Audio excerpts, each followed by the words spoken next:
खाँदाखेरि यस्तो टक्क परेको हुन्छ नि यसको तरकारी। हजुरकोतिर यसलाई के भन्छन्, हाम्रोतिर यसलाई गाभा पनि भन्छन्, कर्कलो पनि भन्छन्। मैले हिजो यो सिस्टरको देखेको थिएँ, यस्तो कति बेला खाम जस्तो भएर आफ्नो बारीमा भएको चिज टिप्न पनि सजिलो हुने, मैले त्यति पखालेर टाकटुक पारेर लिएर आएँ।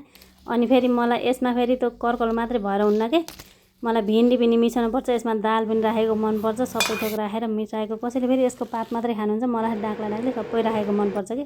तिनी राखिसकेपछि मैले मिक्स गरेर राखेको सिडहरू थियो तिनी खाएँ, अनि काँक्रो पनि खाएँ। कसैले भातसित खान मन पार्नुहुन्छ भने मलाई फेरि पहिले नै खानुपर्छ कि तिनी काँक्रो काँक्री। त्यही सबै थोक मिक्स गरेर फुराउने चिज फुराइसकेपछि अन्त मलाई फेरि टमाटर पनि मनपर्छ, त्यसमा फेरि सबै थोक राख्नुपर्छ कि।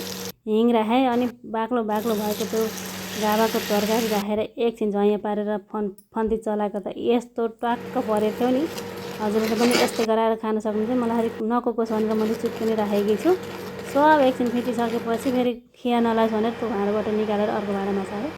तिनी भएका भाँडा पनि माझेँ, अनि भात पनि सेलाउँदै गयो। खाँदाखेरि यति मिठो भएको थियो नि, यति मिठो भएको थियो, कुरै नगर्नु। हजुरहरूले पनि